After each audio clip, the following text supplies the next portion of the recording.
firman-Mu, setia dalam setiap rencana-Mu Tuhan. Baik, puji nama Tuhan ya, kita bersyukur semuanya, semua baik. Untuk kebaikan kita lah, maka Tuhan lakukan itu. Baik, puji nama Tuhan. Kita buka firman Tuhan dari Yohanes pasal yang kelima. Yohanes pasal yang kelima, ayat 1 sampai 18 kita baca berbalasan.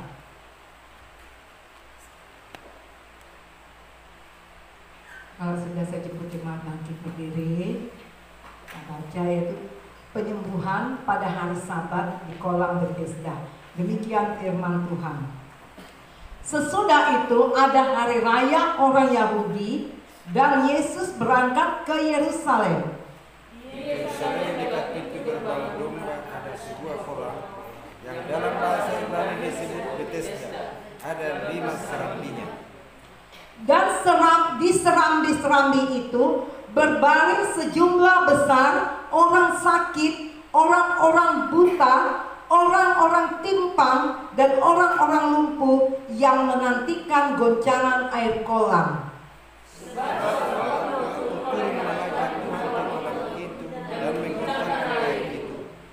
Siapa yang terdahulu masuk ke dalamnya sesudah goncangan air menjadi sembuh apapun penyakitnya.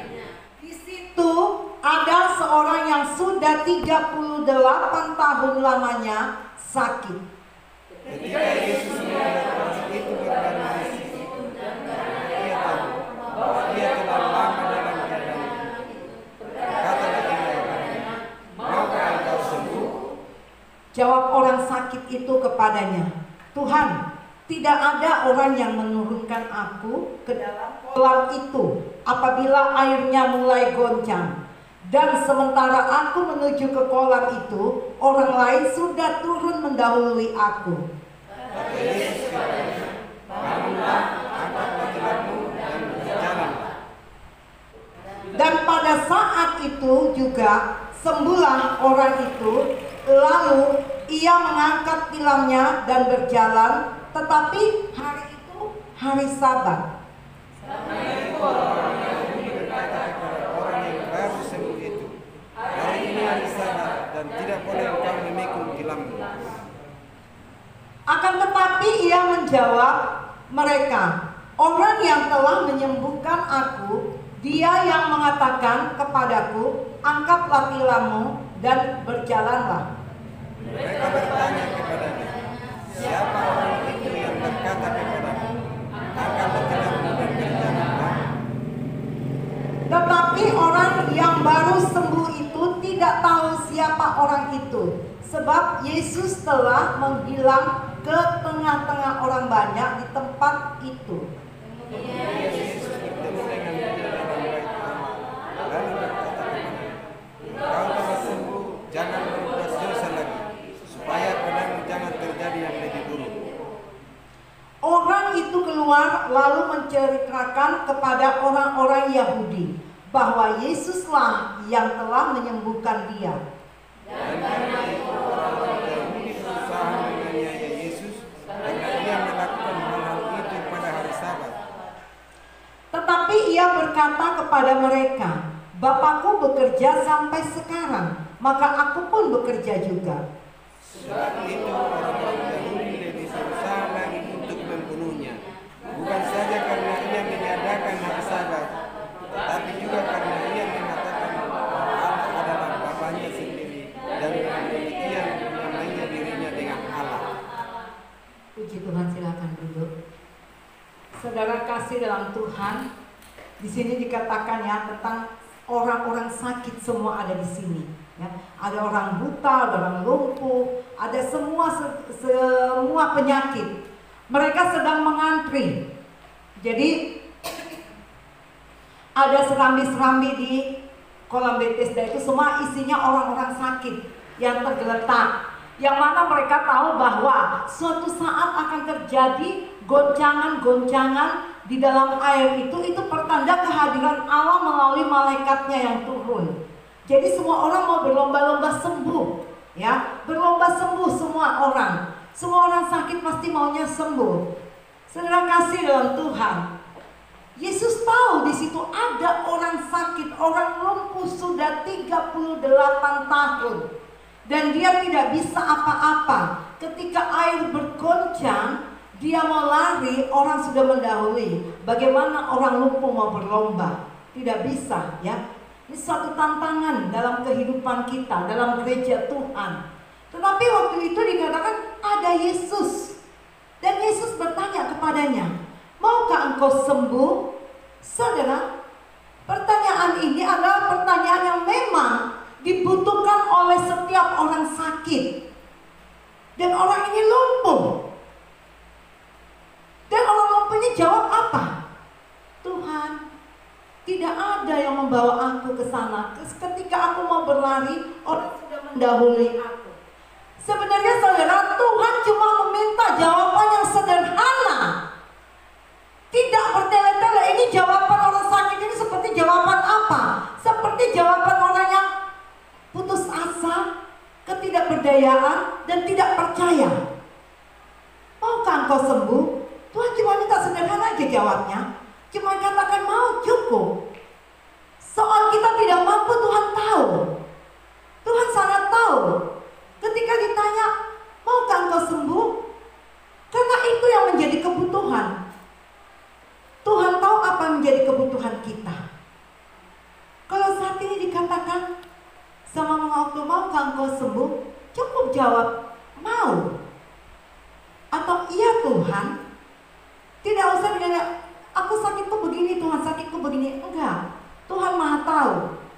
Tuhan tahu ya. Nah ini adalah satu tantangan ya. Satu, maksudnya tawaran dari Yesus. Maukah engkau sembuh? Mau. Maukah engkau diberkati? Mau. Mau ya, maukah engkau diberkati? Tetapi ada satu tantangan Tuhan kasih untuk orang sakit ini. Jangan pernah engkau dibatasi dengan kelemahan fisikmu. Dikatakan apa? Tidak ada Tuhan yang mau membawa aku ke sana. Tapi Tuhan katakan apa? Ayo, berjalanlah, angkatlah tilangmu. Dikatakan, angkatlah tilangmu dan berjalanlah. Ini satu tantangan loh saudara ya. Untung orang sakitnya gak bilang begini, Tuhan kan tahu aku gak bisa jalan kalau suruh pikul tilang. Nanti ini satu gereja Tuhan banyak alasan begini loh. Tuhan, aku belum makan. Tuhan, aku belum bekerja. Tuhan, ada keluargaku datang jadi aku gak bisa ibadah. Apa jadinya? Apa jadinya? Ini loh, kadang-kadang kita banyak dalih di hadapan Tuhan. Aku ada pekerjaan hari Minggu ini, aku harus kerja. Aku ada janji hari Minggu ini, aku harus ketemu. Ketemu Tuhan dulu deh. Ya, ketemu Tuhan dulu. Ingat, napas kita ini Tuhan yang punya. Ketika Tuhan cabut, bisakah kita berkata, aku mau ketemu si A dulu? Gak bisa. Aku mau bekerja dulu supaya dapat uang. Gak bisa. Bertemu dulu dengan Yesus. Karena Yesus mau selalu bertemu dengan kita. Kapan saja Dia siap menemui kita. Baik kita dalam keadaan susah, senang, sakit, sehat, Yesus selalu mau menemui kita. Jangan pernah abaikan Yesus ketika ada sesuatu yang harus diperhadapkan dengan kita. Dengar untuk selanjutnya. Ketika itu jawabannya jawaban yang apa saudara ya? Jawaban yang putus asa, jawaban yang tidak menyenangkan sesungguhnya. Tetapi Yesus akan bertindak membuat sampai orang sakit ini bisa percaya. Dan Yesus bertindak tidak pernah sesuai dengan pemikiran kita. Itu katakan apa? Ayo bangkit, angkat tilangmu dan berjalanlah. Ini satu tindakan Yesus. Orang sakit ini pasti gak berpikir Yesus akan bertindak sedemikian. Kita gak pernah bertindak, kita tidak pernah berpikir sedemikian tindakan Yesus terhadap orang sakit ini. Bahkan untuk kita sendiri, pasti kalau kita sedang tergeletak cuma tahu aja, sembuhkan Tuhan, sembuhkan, itu aja.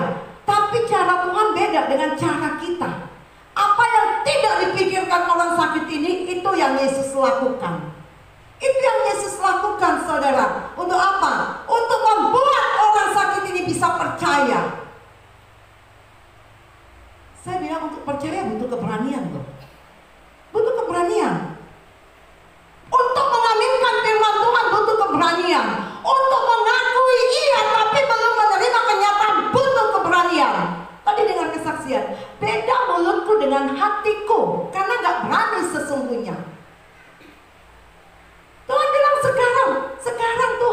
Loh, beda toh.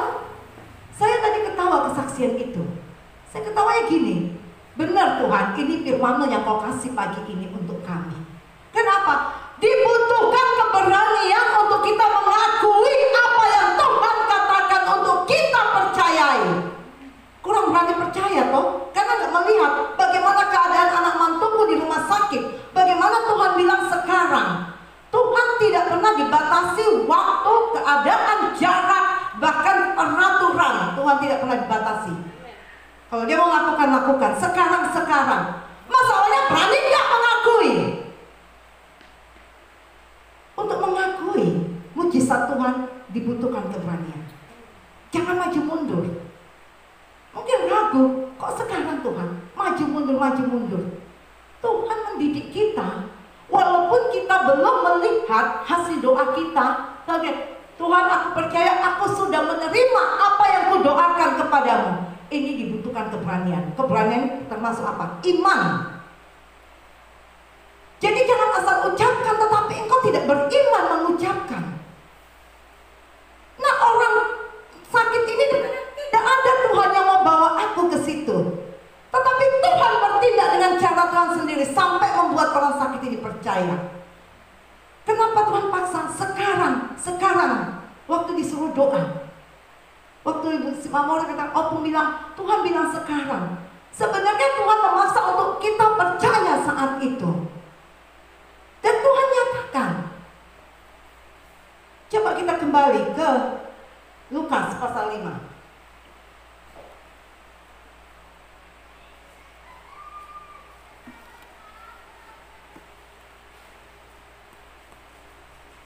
Ayat yang ketiga, mulai. Berdiri baca.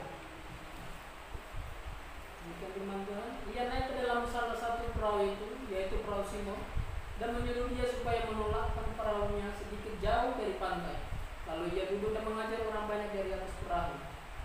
Setelah selesai berbicara, ia berkata kepada Simon, bertolaklah ke tempat yang dalam dan tebarkanlah jalanmu untuk menangkap ikan. Hanya bertolaklah ke tempat yang lebih dalam dan tebarkanlah jalamu untuk menangkap ikan. Ini perintah Yesus kepada Simon. Dia masuk dalam perahunya Simon. Untuk apa? Untuk mendidik Simon supaya percaya. Ketika Tuhan melakukan perkara yang kita tidak mengerti, kita tidak lihat, ini untuk mendidik kita supaya kita bisa percaya atas segala ucapan Tuhan, atas segala perbuatan Tuhan. Ini kita diajar, biar kita udah lama ikut Tuhan, hari demi hari kita terus diajar Tuhan, terus diajari. Nggak pernah Tuhan meninggalkan kita. Kalau kita udah nggak diajari Tuhan, berarti Tuhan udah meninggalkan kita. Tapi kita terus diajari Tuhan, termasuk lewat penderitaan pun Tuhan mengajari kita, termasuk perkara-perkara kita nggak lihat pun Tuhan suruh kita percaya. Coba kalian, hatiku dengan mulutku beda. Saudara, ini nggak berani mengakui kebesaran Tuhan. Kebesaran Tuhan itu nggak masuk akal kita. Gak masuk akal. Orang yang ikut Tuhan itu kayak orang gila, saudara. Ya, tadi saya sempat gini, kok bengong deh ikut Tuhan lama kok disuruh gitu ya, ngomong tinggal ngomong iya loh Tuhan gitu. Kenapa ya? Jadi saya ketawa ya, tinggal ngomong iya saja loh. Ragu terhadap mujizat Tuhan. Jangan ragu. Ya, butuh keberanian, saudara. Lanjut. Simon menjawab, Guru, telah sepanjang malam kami bekerja keras dan kami tidak menangkap apa-apa. Tapi karena Engkau menyuruhnya, aku akan menebarkan jala juga. Guru, sepanjang malam kami bekerja keras untuk menangkap ikan, tapi nggak dapat apa-apa. Tapi sekarang karena Engkau yang menyuruh, maka aku akan lakukan juga. Saudara, apa tindakan Tuhan? Yaitu tindakan Tuhan yang nggak masuk akal dalam kehidupan Simon dan teman-temannya. Kenapa? Sepanjang malam udah kerja keras nggak dapat apa-apa, malah disuruh lagi masuk ke tempat yang lebih dalam untuk menebarkan jala, untuk menangkap ikan. Tapi karena Engkau yang suruh, dia katakan begitu. Saudara, ini cara Tuhan mendidik Simon. Makanya Tuhan itu selalu bertindak tidak seperti apa yang kita pikirkan. Tuhan gak pernah diajari manusia untuk menolong kita. Caranya aku dengan cara begini. Enggak, saudara. Makanya di sini banyak orang Yahudi, ahli Taurat marah-marah sama Tuhan Yesus karena menyembuhkan orang sakit pada hari Sabat. Tapi Tuhan tidak pernah dibatasi oleh hari-hari Sabat, tidak pernah dibatasi oleh tradisi, aturan-aturan manusia, aturan dunia. Tuhan nggak pernah dibatasi dan Tuhan tidak pernah tunduk untuk hal itu. Makanya Dia bekerja terus seperti Bapa bekerja. Ini kita jadi harus percaya seperti itu. Yesus percaya kepada Bapa. Karena Engkau yang menyuruh. Akhirnya apa, saudara? Ketika Simon bekerja melakukan apa yang Tuhan perintahkan, maka dia melihat hasilnya. Melihat hasilnya. Dan lalu menjadi apa? Menjadi percaya. Menjadi percaya. Jangan kita tunggu melihat hasilnya baru kita percaya. Tapi beranilah. Pertama, saudara, berani datang kepada Yesus. Yang kedua, harus berani percaya kepada Yesus. Yang ketiga, harus berani meminta kepada Yesus. Yang keempat, harus berani menerima yang belum kita terima. Ini tadi, berani. Sekarang deh, bertolak terus hati nurani dengan mulut. Bertolak terus. Ini harus berani menerima yang belum kita terima. Mengerti? Berani menerima apa yang belum kita terima. Ini termasuk dalam satu apa? Hubungan. Jika engkau mempunyai hubungan dengan Allah, hubungan yang karib, hubungan yang baik, maka Dia akan memberitahu isi hatinya kepadamu. Ini bicara tentang hubungan, ya. Tentang hubungan di sini. Kita buka di Mazmur 25 ayat yang ke-14. Bagaimana orang bergaul dengan Allah dan Allah memberitahukan isi hatinya. Makanya seseorang menjadi berani. Kita butuh keberanian dari Allah. Karena Yesus sebagai perantara kita membuat kita berani datang menghadap Allah. Boleh dibaca? Tuhan bergaul karib dengan orang yang takut akan Dia, dan perjanjiannya diberitahukannya kepada mereka. Tuhan bergaul karib dengan orang yang takut akan Dia, dan perjanjiannya diberitahukannya kepada mereka. Jika engkau mempunyai hubungan yang karib dengan Tuhan, jangan pernah takut dengan perkataan Tuhan yang belum kau lihat kenyataannya. Ini makanya aku ketawa. Tuhan benar firman-Mu ini hari ini kau berikan untuk kami. Firman yang sudah sering kami dengar, Tuhan. Ini saudara, jadi Tuhan bergaul karib dengan orang yang bergaul karib dengan Dia, dan Dia akan memberitahukan perjanjiannya. Apa perjanjiannya tadi? Seperti tadi yang aku saksikan. Sekarang kadang itu satu perjanjian, saudara, ya. Itu satu perjanjian yang singkat. Memang tidak semua perjanjian akan, atau tidak semua doa akan mendapat jawaban seketika itu. Ada prosesnya, bicara tentang waktu. Tidak terlalu lama dan tidak terburu-buru, tetapi tepat pada waktunya. Keluhan Simon gak dapat ikan, tepat pada waktunya Yesus naik ke perahunya. Sekarang masuk lebih dalam. Artinya apa? Masuk mengenal Tuhan lebih dalam. Lebih dalam ini untuk pengenalan kita akan Tuhan. Maka setelah dia masuk lebih dalam, apa yang terjadi?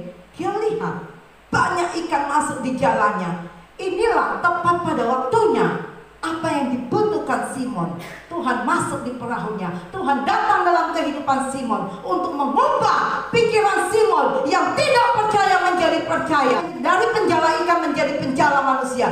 Ketika kita bertemu dengan Tuhan, ada perubahan-perubahan dalam hidup ini. Ya, nggak biasa-biasa lagi. Ada, paling tidak ada kekaguman terhadap Yesus. Hati kita mulai kagum ya terhadap Dia. Karena apa? Perbuatan-perbuatannya. Nah, ketika itu orang sakit ini butuh kesembuhan. Tepat pada waktunya Yesus datang. Walaupun tindakan Yesus tidak seperti apa yang diharapkan orang sakit ini. Mungkin kita merasa udah berat, beban tambah berat lagi Tuhan mengikuti Engkau. Tetapi Tuhan mau bertindak membuat kita itu mengerti semuanya. Makanya saya selalu katakan, tindakanmu jangan menunggu pengertianmu. Tindakanmu akan membuat engkau Bukan pengertianmu baru engkau bertindak. Salah. Untuk Tuhan tidak membutuhkan pengertian dulu, tapi tindakanmu dulu. Artinya apa? Ketaatanmu. Ketika ada ketaatan yang kita tunjukkan di hadapan Tuhan, maka Tuhan tersenyum. Saya sudah katakan minggu lalu, buatlah Tuhan tersenyum. Dengan apa? Kita nggak buat Tuhan tersenyum dengan kita membawa korban sebanyak-banyak mungkin. Ini loh Tuhan, duitku banyak. Enggak itu.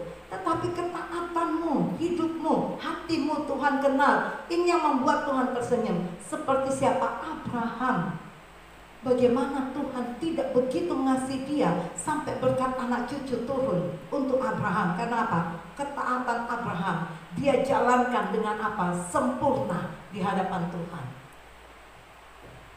Jadi di sini saudara, kita butuh keberanian, berani datang pada Yesus. Kadang-kala kita terintimidasi dengan keadaan kita. Jangan pernah engkau dihambat oleh keadaanmu untuk datang kepada Yesus. Ngerti saudara? Jangan begitu.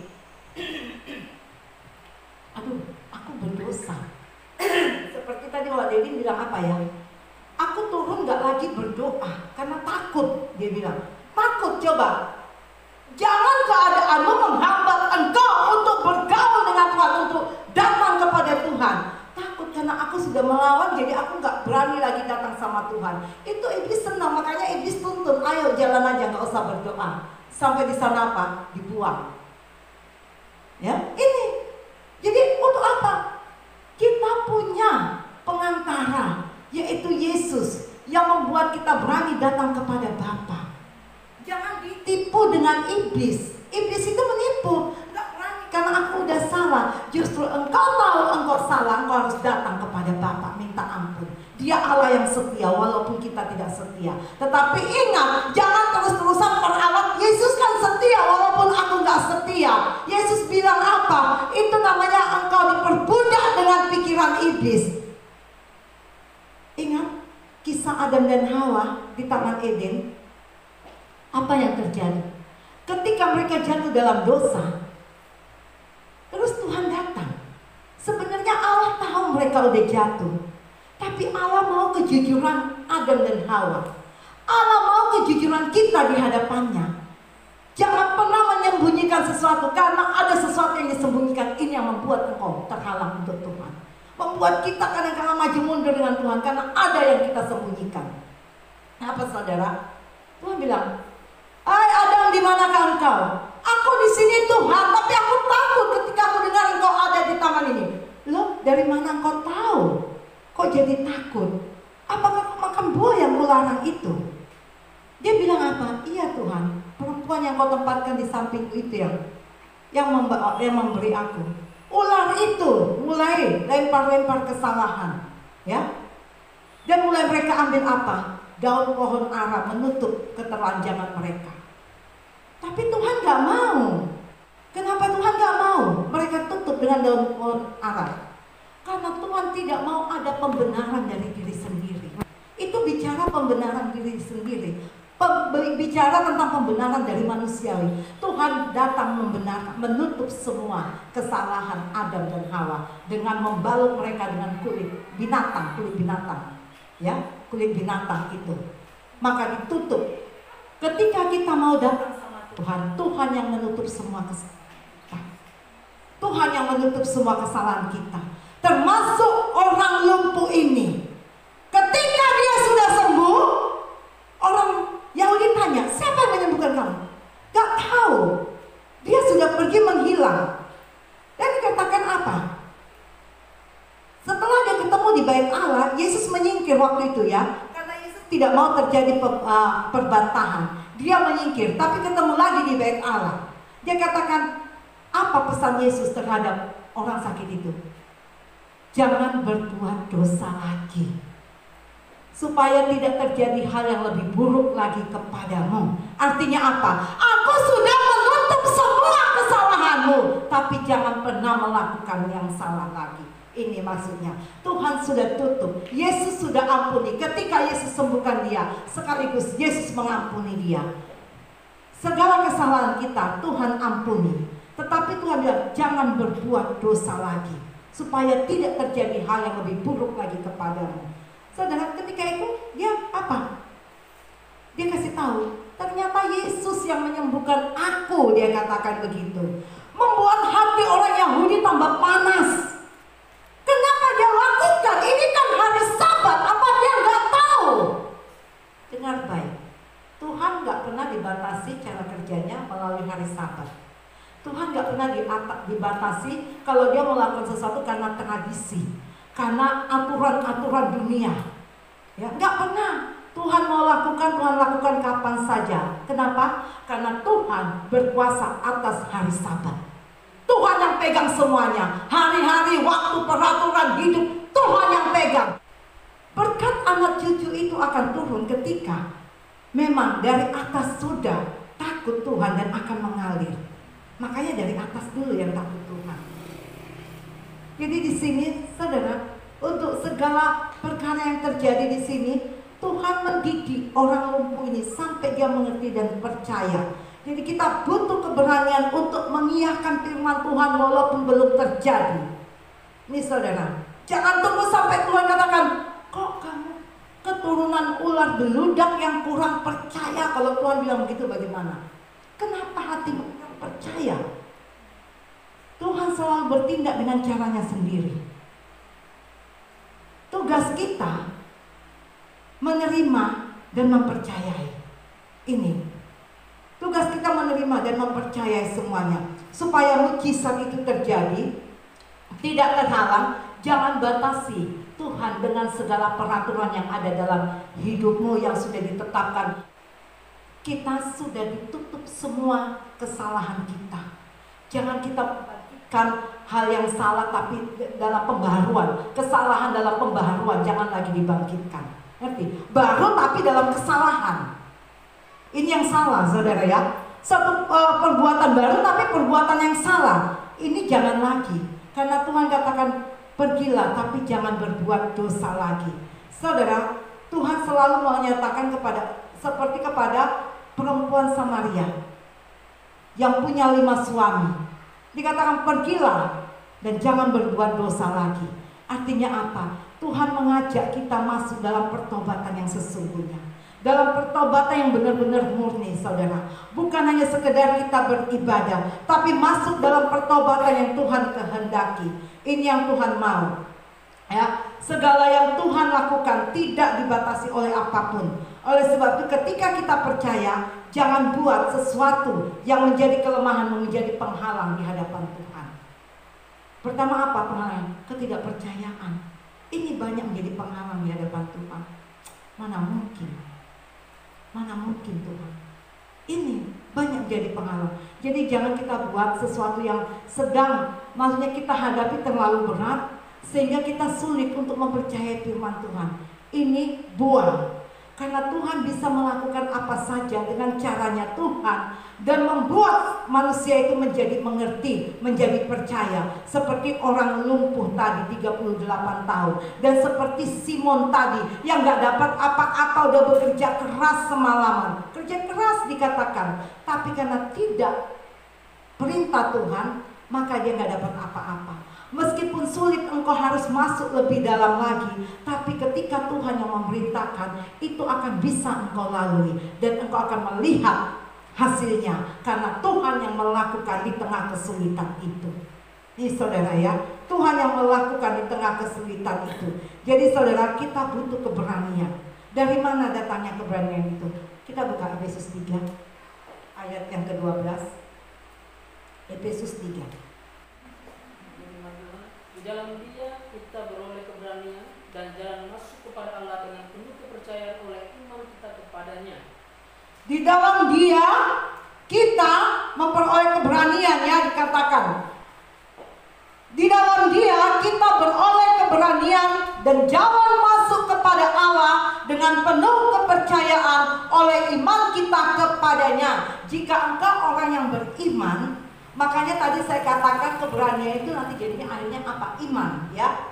Jadi ketika engkau orang yang beriman, maka engkau akan berani datang menghadap Allah, berani mengakui kedaulatan Allah meskipun belum di depan mata kita lihat secara nyata. Ini dibutuhkan keberanian. Oleh sebab itu jangan pernah takut datang kepada Allah, menghadap kepada Allah untuk meminta, untuk menyatakan isi hatimu, untuk datang menghampirinya, mengakui segala apa yang dilakukan Allah walaupun belum nyata, karena ada Yesus yang menjadi pengantara, yang memberikan keberanian bagi kita.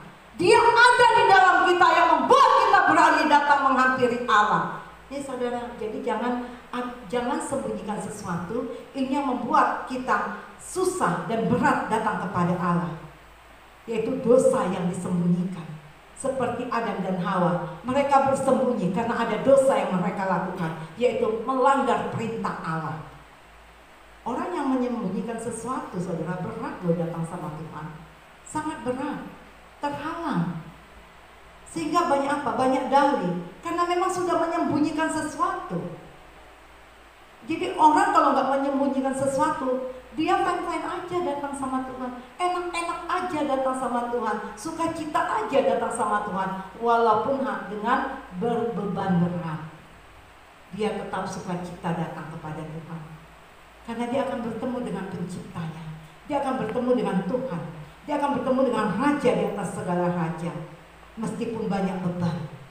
Ini saudara, jadi lihat saudara, orang yang menyimpan sesuatu yang dia sembunyikan di hadapan Tuhan, dia akan berat datang pada Tuhan. Datang pada manusia berat nggak? Enggak, karena manusia nggak tahu. Manusia nggak tahu, tapi Tuhan Maha tahu. Makanya orang harus berani datang kepada Tuhan. Karena apa? Merasa kita tidak menyembunyikan sesuatu, kita enak datang kepada Tuhan. Disinilah orang sakit tadi dibuat Tuhan sampai dia mengerti dan juga percaya. Sudah banyak perbuatan Tuhan yang kita lihat yang membuat kita tidak akan ragu akan Tuhan. Kita banyak melihat perbuatan Tuhan. Setiap kita pasti punya pengalaman sendiri dengan Tuhan, dan kita telah mengalami Tuhan. Oleh sebab itu jangan pernah ragukan setiap firman Tuhan yang kita dengar. Hari ini kita mendengar firman Tuhan, biarlah kita semakin berani mengatakan ya Tuhan kepada Tuhan, mengatakan dan mengakui apa yang terima. Kita katakan kita sudah terima. Ini suatu keberanian mengakui, dan akhirnya terjadilah imanmu, iman yang sempurna di hadapan Tuhan. Amin. Tuhan memberkati.